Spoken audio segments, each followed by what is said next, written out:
Romanos 6. Que diremos então? Continuaremos pecando para que a graça aumente? De maneira nenhuma.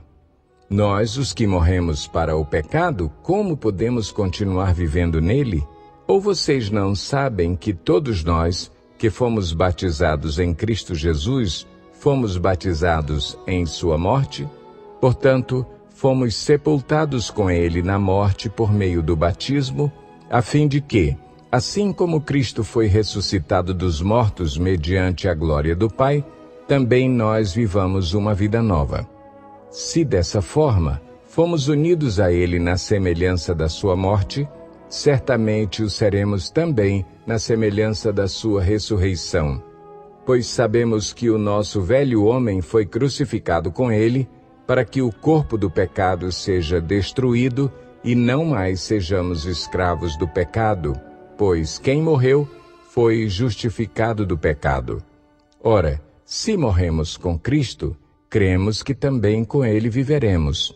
Pois sabemos que, tendo sido ressuscitado dos mortos, Cristo não pode morrer outra vez. A morte não tem mais domínio sobre ele, porque morrendo, ele morreu para o pecado uma vez por todas, mas vivendo, vive para Deus.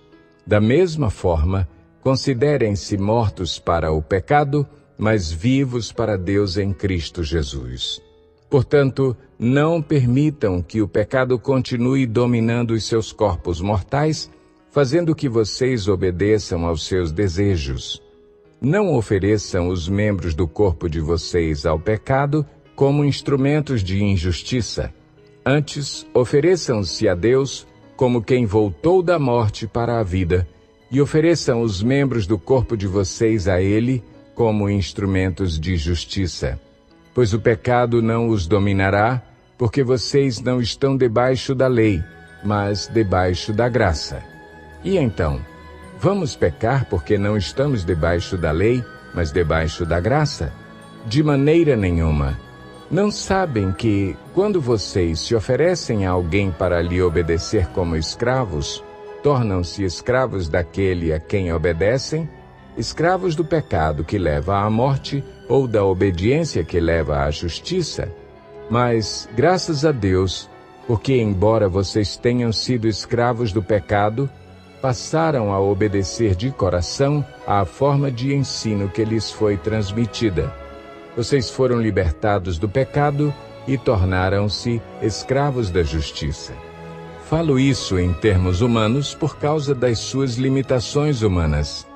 Assim como vocês ofereceram os membros do seu corpo em escravidão à impureza e à maldade que leva à maldade, ofereçam-nos agora em escravidão à justiça que leva à santidade. Quando vocês eram escravos do pecado, estavam livres da justiça.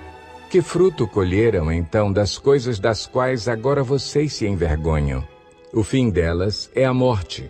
Mas agora que vocês foram libertados do pecado e se tornaram escravos de Deus, o fruto que colhem leva à santidade e o seu fim é a vida eterna. Pois o salário do pecado é a morte, mas o dom gratuito de Deus é a vida eterna em Cristo Jesus, nosso Senhor.